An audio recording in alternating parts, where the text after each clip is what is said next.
বাংলাদেশে তো সংসদ অধিবেশন চলছিল, রাইট? তাই সংসদ অধিবেশনে আপনি দেখেছেন সরকারি দল হোক, বিরোধী দল হোক, ইভেন স্বতন্ত্র হোক, তারা কেউ এই যে হামের প্রাদুর্ভাব বেড়েছে দেশ জুড়ে সেটা নিয়ে কথা বলেছে।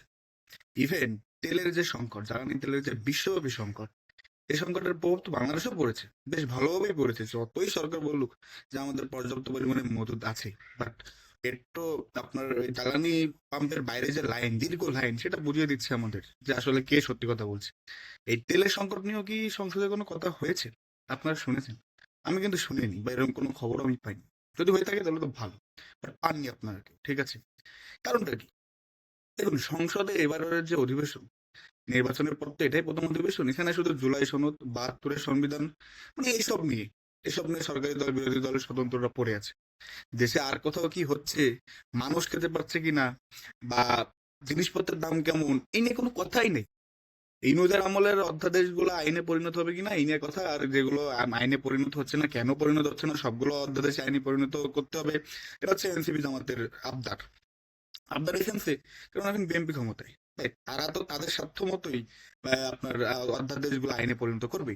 যেসব অধ্যাদেশ তাদের স্বার্থে যাচ্ছে না, তাদের সাথে যাচ্ছে না, বা তারা মনে করছে যে তাদের মন মতো না, তারা সেগুলো তো আপনার আইনে পরিণত করবে না। একটু সিম্পল।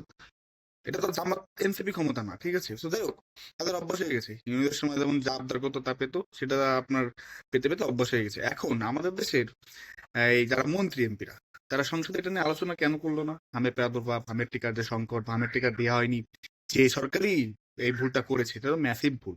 আপনি সে সরকারের সমালোচনা করুন, সংসদে জানান, মানুষকে জানান যে আপনারা আতঙ্কিত হবেন কিনা, আতঙ্কিত হইন না, কিছু তো বলুন। কিছুই না, শুধু ৭২-এর সংবিধান আমরা কি এক পক্ষ বলছে আমরা মানি না, আর এক পক্ষ বলছে যে না না না না, ৭২-এর সংবিধান তো মানতে হবে, আর জুলাই সনদ আমরা মানি, ও বলছে না তোমরা মানো না, এভাবে মানে কি এক অবস্থা দেশে! বাচ্চা শিশুরা তারা মারা যাচ্ছে। আর আমাদের দেশে যারা সাংসদরা, যারা কথায় কথায় ফেনা তোলে যে সাধারণ মানুষের জন্য রাজনীতি করি, সাধারণ মানুষের জন্য এই সংবিধান, সাধারণ মানুষের জন্য জুলাই সনদ, তারা সংসদে এই ব্যাপারটা নিয়ে ডিসকাসই করে নাই। মানে মিডিয়া তো এটা নিয়ে আপনার সত্য নিউজ দেখছে না, কারণ আমাদের দেশে মিডিয়ার উপর আপনার একটা চাপ থাকে, এটা আপনি উত্তরাতে পারবেন না, টু বি অনেস্ট বলতে গেলে।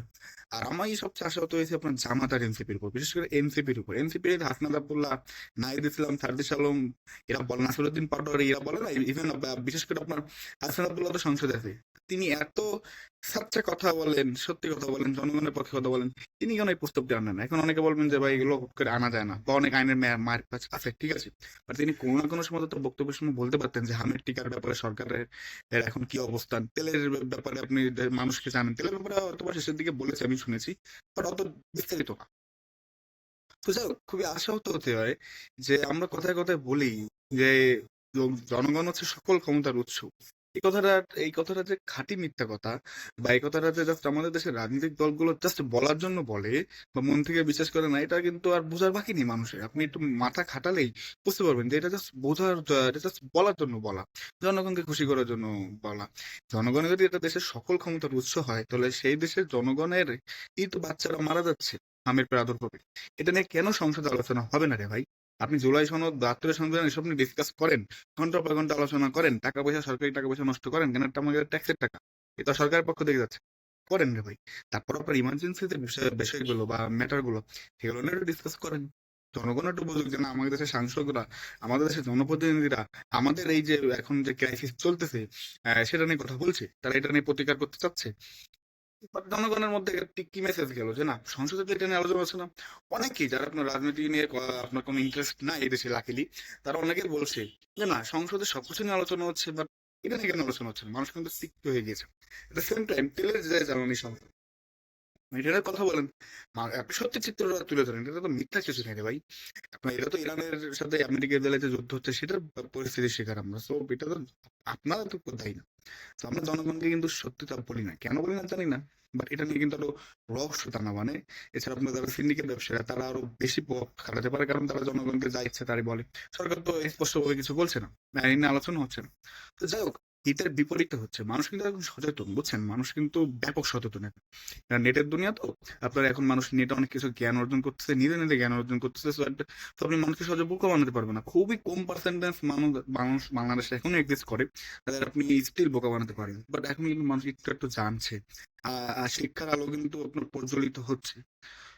সো পেইনই লাগে আপনার যে না, কেন এটা নিয়ে কথা হলো না? আপনি ১-২ ঘন্টা আলোচনা করতে পারতেন যে না, আমি শেখ হাসিনা সরকারের ব্যর্থতা হলে সেটা বলেন, ইউনূস সরকারের ব্যর্থতা হলে সেটা বলেন। বাট টিকা এখন তো ব্যর্থতা ধরুন হয়ে গিয়েছে। কোন সরকার করেছে আমি মানিয়ে নিলাম।